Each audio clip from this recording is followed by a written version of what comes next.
Assalamualaikum warahmatullahi wabarakatuh.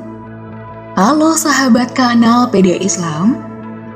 Nah, pada tayangan di video kali ini kita akan membahas tentang kisah Abu Bakar As-Siddiq rela digigit ular demi Rasulullah SAW.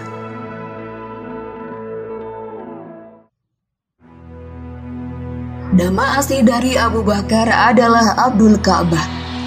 Ia merupakan keturunan keluarga kaya Bani Taim dari suku Quraisy yang lahir di kota Mekah pada sekitar tahun 573. Ayahnya bernama Abu Quhafah Uswad, sedangkan ibunya bernama Salamah binti Sakhar.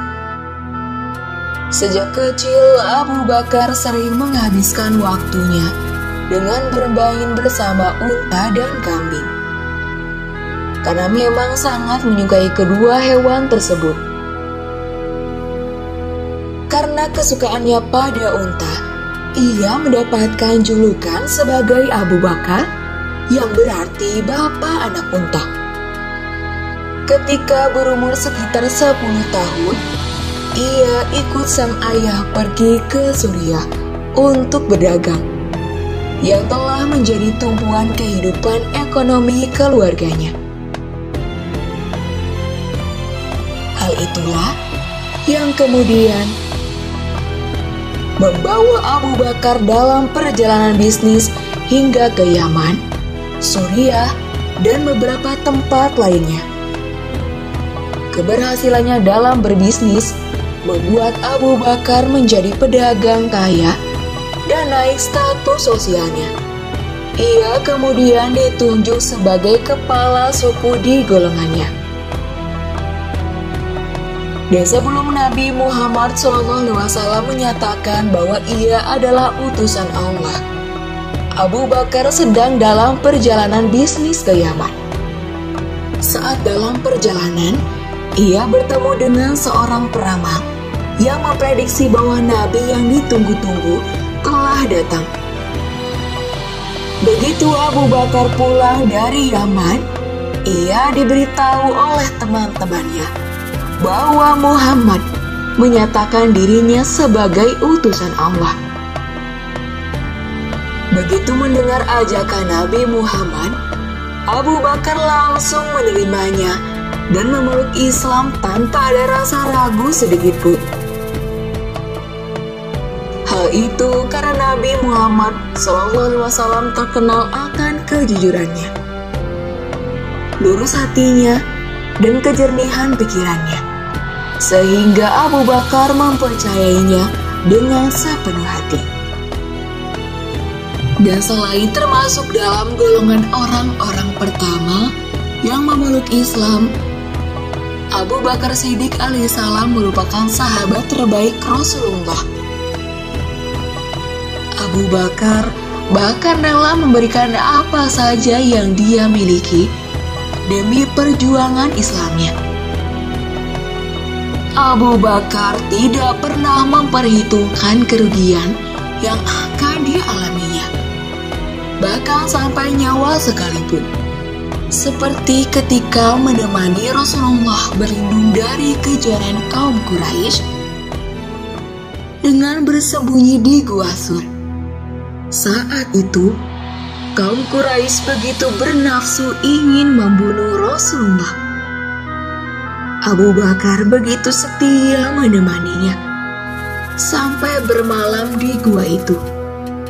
Abu Bakar bahkan meminta Rasulullah tidur dengan kepala di atas pangkuannya. Saat Rasulullah tidur dengan sangat nyenyak, Abu Bakar terus menjaganya. Dia tidak ingin bahaya datang sampai merenggut nyawa Rasulullah hanya karena kelengahannya. Meski sangat lelah, Abu Bakar memaksakan matanya tetap terbuka. Dia pun mengawasi keadaan sekitar. Dia lalu melihat adanya lubang kecil. Abu Bakar menduga itu adalah lubang sarang ular.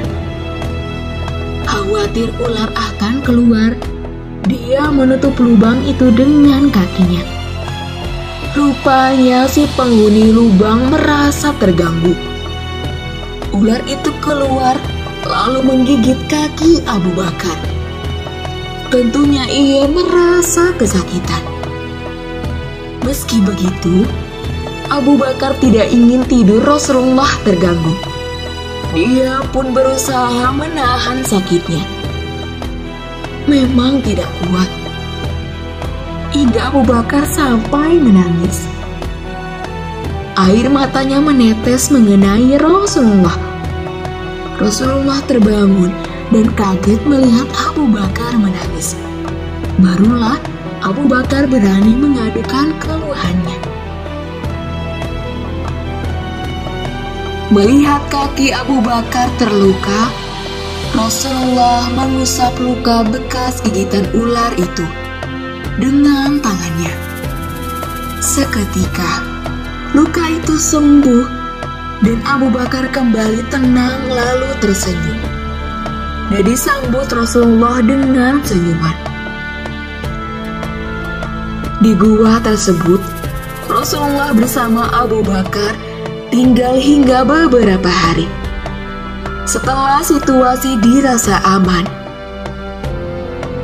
keduanya pun melanjutkan perjalanan ke Yatsrib. Sungguh luar biasa kisah ini. Abu Bakar pun sangat setia kepada Rasulullah. Ia tidak memikirkan egonya sendiri, justru memikirkan kebahagiaan dan ketenangan Rasulullah. Sesungguhnya hal ini patut kita teladani. Dan demikianlah kisah ini kami sampaikan sebagaimana mestinya ada dalam kisah keteladanan para sahabat Nabi. Terima kasih telah menonton video ini hingga akhir. Semoga pesan serta informasi yang kami sampaikan dapat bermanfaat. Wassalamualaikum warahmatullahi wabarakatuh.